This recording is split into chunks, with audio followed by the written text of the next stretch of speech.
About the Soul. Lecture by Samael Aunweir.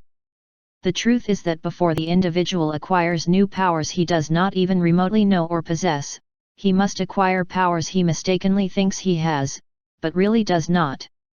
Samael Aunweir. Before all, it is necessary to know the way which takes us to the inner self-realization of the being. It is urgent to comprehend the necessity to crystallize within us that which is called soul. Jesus the Christ said, "With patience shall you possess your souls." Also, before all, it is good to understand what the soul is. Truly I must tell you that the soul is a group of laws, principles, virtues, powers, etc. People possess the essence, the psychic material to produce the soul, but they do not possess the soul yet. Obviously, someone who wants to possess that which is normally called soul must disintegrate the undesirable psychic elements, like laziness, gluttony, etc. Virgil, the poet of Mantua, said, "No, not if I had 100 mouths, 100 tongues, and throats of brass, inspired with iron lungs, I could not half those my horrid crimes describe, nor half the punishments those crimes have met." Virgil, the Aeneid, Book 6. Obviously, they are called psychic aggregates in Tibet. These aggregates are like many of the elementaries which several occult organizations talk about, and they are a living personification of our errors. It has been said that Jesus of Nazareth threw 7 demons out of Mary Magdalene's body. And the 12 were with him, and certain women, which had been healed of evil spirits and infirmities, Mary called Magdalene, out of whom went 7 devils, Luke 8. Indubitably these represent the 7 capital defects which incessantly multiply themselves. This affirmation about the Christ means that the inner Christ threw several inhuman psychic aggregates out of Mary Magdalene's body. Each one of these aggregates is organized in a very similar way to that of the human personality, and they possess 3 brains, the intellectual, the emotional, and the moving instinctual sexual. Each aggregate really looks like a person.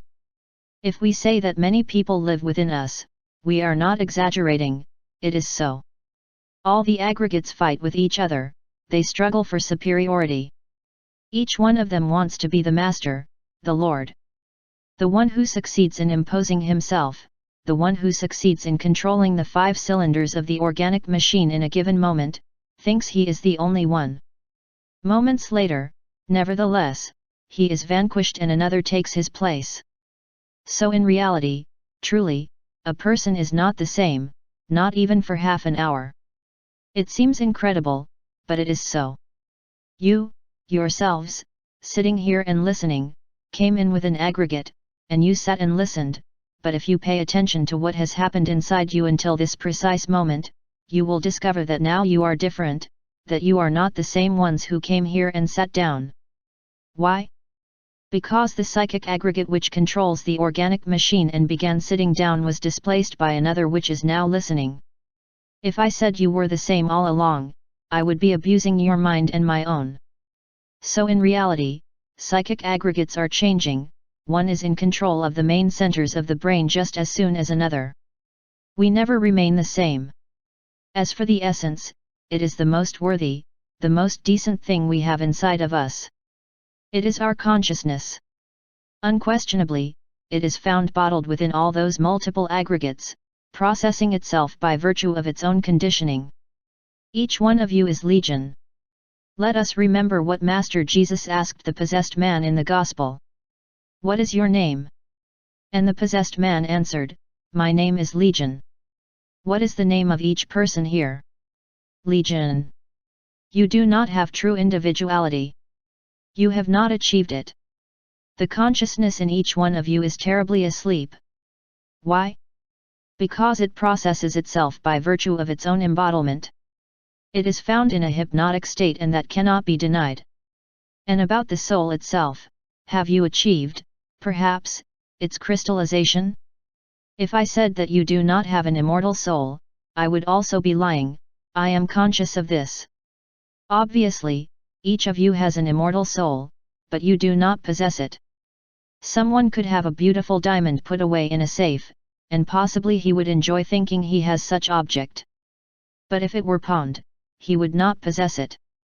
He would know that he has the jewel, but he could not ignore that he truly does not possess it. Many times someone receives a nice inheritance and he knows he has it, but it is one thing to have it and another to possess it.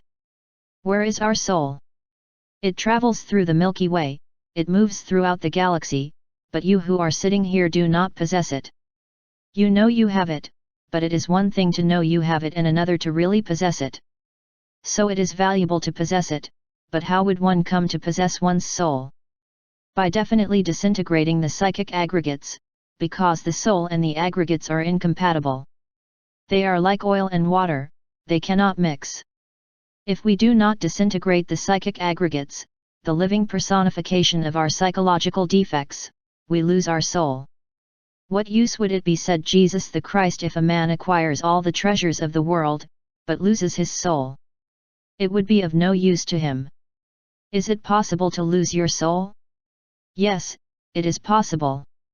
Whoever enters the worlds of hell loses his soul, that is obvious. It is said that we lose this treasure. Is there a way to not lose it?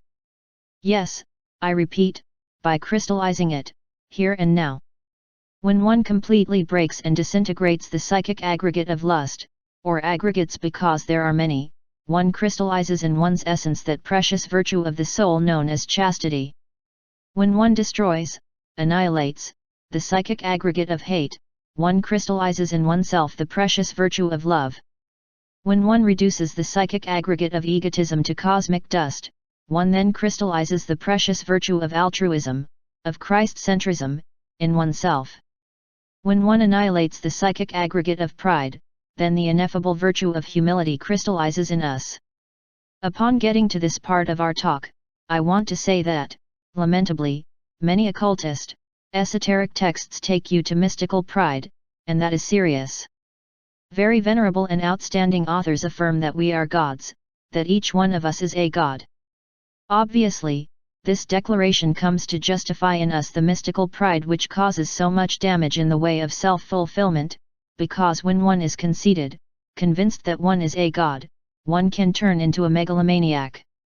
Unquestionably, it is not possible to turn yourself into a true illuminate when you have pride. We could never think of a god as a drunkard, a fornicator, an adulterer, a fighter, an egoist, or as envious, jealous, lustful, etc. Each one of us is all of that, in truth. It has always given me much pain to find in occult texts, without citing at this moment any organization, some which are very venerable, this tremendously hazardous affirmation that we are gods. Observe the reality of the facts, see what we are and do not forge illusions of ourselves. We eat, we drink, we fornicate, we adulterate, we hate, we criticize, we are jealous, etc. Do you by chance believe in a God such as that? It is better to say that we are vile worms in the mud of the earth, and be convinced of it. If we want to convince ourselves, it would suffice to be sincere with ourselves. If we examine our existence cautiously, and discover that in reality our life is not one of the 7 wonders of the world, that examination we make over ourselves and over our own life would be of wondrous consequences, because it would permit us to know what we are. We would understand that we are nothing more than poor sinners, vile worms in the mud of the earth. In this way will we follow the path of simplicity and humility. When one truly disintegrates that psychic aggregate of pride, then humility, which is the most precious virtue, crystallizes in us. It must be taken into account that there is not only pride based on social position, money, family lineage, etc., there is a pride which is much worse and hazardous than those forms. I have just cited it, and it is mystical pride, to believe ourselves as being saints, wise men, to feel ourselves as gods, to suppose nobody is bigger than us, that we are great demigods, etc. This is serious because, in reality, pride will truly never permit us to have a correct relationship with the upper parts of the being. When one cannot relate oneself with the upper parts of the being, then one cannot enjoy illumination either. You will have to live relying on books, reading, listening to conferences, but you will never have the mystical experience of what is real. First of all, it is urgent to carry out these studies, which we achieve by eliminating from ourselves mystical pride, which is most dangerous. If we achieve this, the precious virtue of humility blossoms within us. Each time we eliminate a psychic aggregate, there crystallizes a virtue, a power, a law, a gift, etc. This is how, little by little, we crystallize the soul within us. That soul which normally lives around the Milky Way, traveling, slowly crystallizes within us. Nevertheless, we must also affirm that if water does not boil at 100 C, what must crystallized within us does not crystallize, and what must be disintegrated is not disintegrated. When I say that water must boil at 100 C, I am speaking in the form of a parable. I mean that we need to go through great emotional crisis to disintegrate each psychological defect. I know the story of a Gnostic sister who was working so hard on herself, that she even got heart sickness. That sister, in tremendous and supreme repentance, cries daily, moans, suffers. She has never thought herself as more than anyone else, and nevertheless, she is the fallen bodhisattva of an angel. I wish many would follow this example. Whoever would act like this, with supreme repentance, working hard on such or another psychological defect, unquestionably disintegrates the psychic aggregates one by one, and in their place there will crystallize that which is called soul. Whoever achieves complete elimination of all the undesirable psychic elements he carries within, crystallizes 100% in himself his soul, a group, I repeat, of precious virtues or ineffable genies, attributes, laws, gifts and qualities of perfection. Even the physical body must be transformed into soul. Only in this way does one get where one must go. I know many scholars of brilliant intellectualism who have drunk from all the philosophies of the world, be it Western or Eastern. They know Hebrew, Sanskrit, and even Greek, yet they suffer horribly. They do not enjoy illumination because they have not yet produced the Bodhicitta. This word may sound a little strange to you. It happens to be an Oriental term. In Japan, China, India, and Nepal, wherever Gautama, the Buddha Sakyamuni, was born, the crystallized soul in a man or a woman was called Bodhicitta. It is marvelous to see how those diverse spiritual elements, virtues, and powers crystallize slowly in the essence as it is being liberated. For this reason we said the essence is material to crystallize the soul. The term produce does not seem very correct to us. We truly find it very heavy, grotesque. Nevertheless, many authors use this term. Permit me the liberty to dissent with them. I prefer to say crystallize, because the soul is not something one must produce, it exists. It happens to be that we must crystallize it, and that is different. You have seen, for example, a piece of ice. It is the crystallization of the element water. Unquestionably, when cold is applied to it, it takes form and is converted into ice. It is amazing to see the crystallization of water. It is done in accordance with certain extraordinary geometric principles. We have a body of flesh and bone.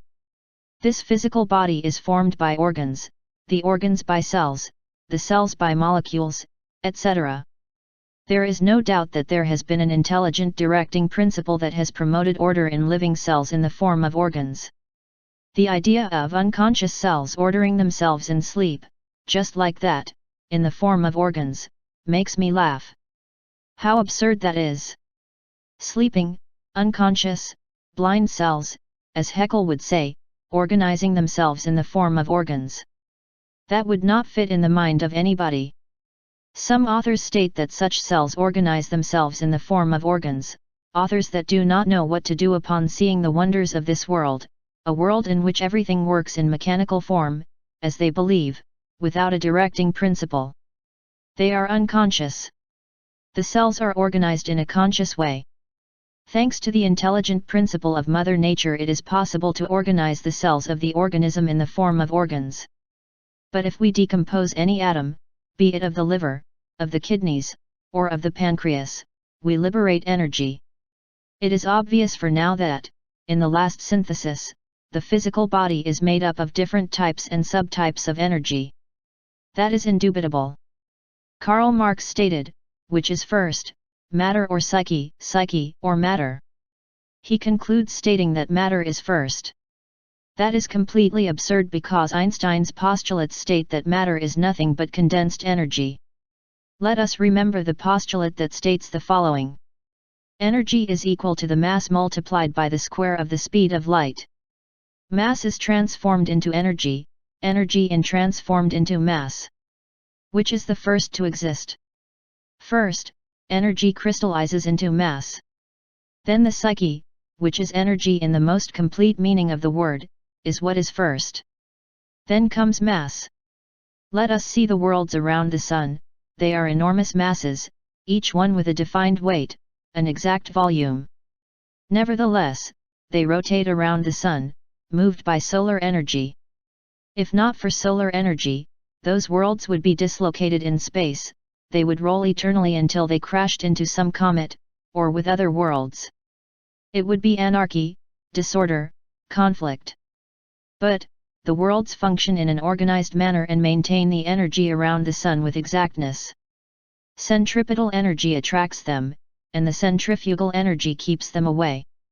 It is energy which makes them rotate. Then what is first, energy or matter? It is obviously energy, because if not, matter would not exist. For matter to exist, it needs the universal energy to condense. Matter is condensed energy. As for the human organism, first there exists the energy that permits the atoms to rotate around their nuclear centers in the molecule, thus permitting all organic functions, not only merely chemically reproductive functions, but also functions related with calories, perceptions, etc., and, what is more, those functions which are related to imagination and will. It would not be possible to conceive an organic body deprived of energy. How would catalytic phenomena occur if energy did not exist? Yes, energy is first and matter is second. If we call that energy spirit or consciousness or whatever, it does not matter. The name is not important, the reality is that energy comes before matter. There exists a body of organic life, the vital body, and that has been demonstrated. The Russians have an instrument that can photograph the vital body, and they are studying it. Not only are they studying it in relation to the physical organism, but what is more, they are studying it independently of the physical organism. They call it the bioplastic body. Continuing with this subject, we will say that the vital body is the one that sustains all the processes of organic life, whether we call it lingam sarara or bioplastic body. It does not matter. As we disintegrate the inhuman psychic aggregates, as we crystallize the soul, the highest part of the vital body will break loose from the lower part and will integrate itself completely with the essence and the virtues that have crystallized in the essence. The vital body has four kinds of ethers. The first is the chemical ether, with which all organic assimilation and elimination processes are carried out, as well as catalytic phenomena and others. The second is the ether of life, through which the reproduction of living beings is possible. Those two ethers are the inferior ones. The two superior ones are the luminous and reflecting ethers. The luminous ether is the means by which the forces of gravity, calories, and perceptions function. The reflecting ether is related to the imagination and will. These two ethers break loose from the two lower ones to join with the essence, in which all the virtues of the soul shine. This is how the ethereal man, the Christic man, the soul man, or the spirit man is born, the one who enters and leaves the physical body by his own will. Much has been said about the chakras in the feet, in the hands, about spearing of the Lord's side, about the spinal crown, etc. These are the stigmata. The Gautama Buddha appears with those stigmata on his hands and feet. They are vortexes of expansive magnetic forces in the vital body. They develop completely when the two upper ethers break loose from the two lower ones. And those ethers, organized in the form of the celestial man, united with the essence which has been enriched with the virtues of the soul, form the ethereal man, the Christified man of the fifth round. The first round was in the world of the mind, the second was in the astral world, the third in the ethereal, vital, world, the fourth in the physical world, and the fifth will be once more in the ethereal. Then life will develop in the theoretical world and there will be Christified men in the epoch, as there are now. And Christified men will be like that, as I described them, they will have a Christified ethereal, vital, body. This body will replace the physical one, it will be the vehicle of an essence that has been enriched with the virtues of the soul. That spirit man of the fifth round will be the Christ man. If you comprehend that, you will also comprehend the necessity to crystallize the soul. Only in this way will you be able to make yourself independent of this physical body of flesh and bone. It is very dense, of a very heavy material. When one achieves producing the Tasoma Psuchikan, the Christified ethereal, vital, body, so to speak, it works as a vehicle for the essence enriched with the attributes of the soul. The spirit man has then been born in us.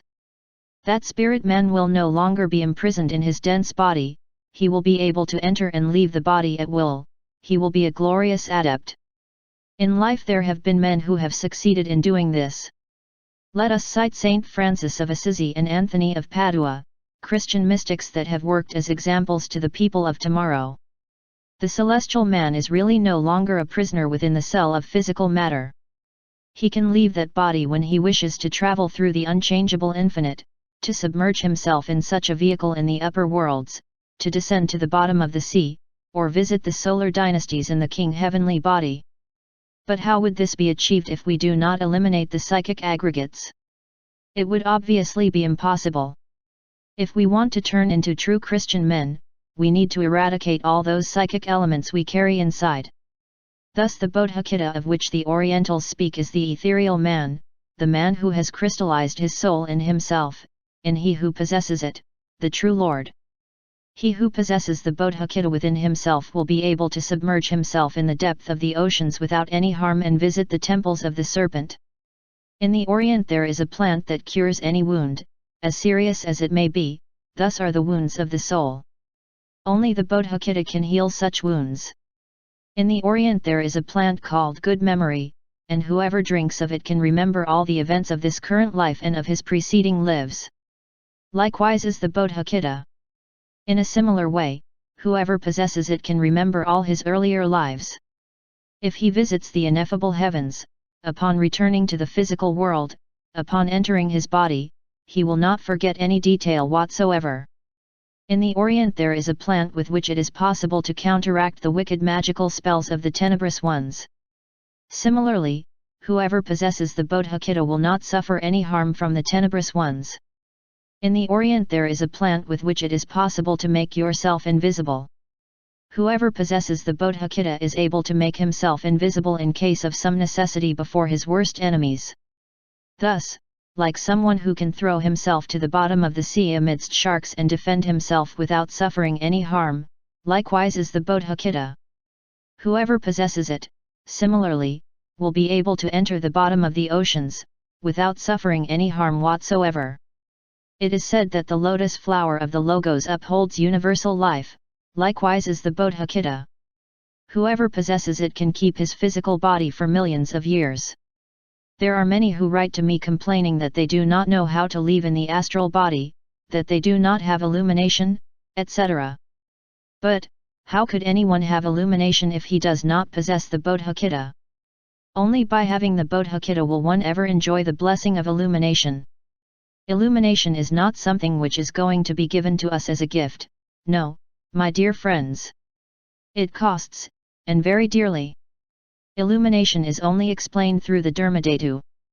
And, what is Dharmadhatu? Good Dharma, a reward for acquired merits. Only he who possesses the Bodhicitta, so to say, only he who has crystallized the soul, will be able to enjoy illumination, he will have the merits to have it. Illumination is explained with the Dharmadhatu, with universal Dharma, so to say, the reward for our good deeds. Nobody could enjoy illumination if he does not possess the Bodhicitta. And nobody could have the Bodhicitta if he has not worked hard on himself, if he has not disintegrated the psychic aggregates. So, my dear friends, we need to work on ourselves if we want to possess that which is called soul. With patience you shall possess your souls. Thus it is written in the Lord's Gospel. Obviously there is the need for a method to be able to annihilate the psychic aggregates. Unquestionably, we are to start with psychological self-observation. When one admits one has one's own particular, individual psychology, one must propose to self-observe at home, at work, in the outdoors, etc., wherever our hidden psychological defects may emerge. If we self-observe ourselves continuously, we will be able to see them. A discovered defect must be torn open with the scalpel of self-criticism to see what it is that it has inside. Instead of us criticizing the lives of others, we must criticize ourselves. When we have found some defect in ourselves, we must analyze it carefully, open it up, I repeat, with the scalpel of self-criticism. This is possible with the evident self-reflection of the being, with in-depth meditation as its basis. Once we have totally comprehended the defect in question, we must disintegrate it atomically. The mind by itself cannot alter any defect radically. It can pass it from one level to another of understanding, hide it from itself or from others, justify it or condemn it, etc., but the mind can never alter any defect radically. A power that is superior to that of the mind is needed. Fortunately, this power exists. It is found latent in the depths of our being.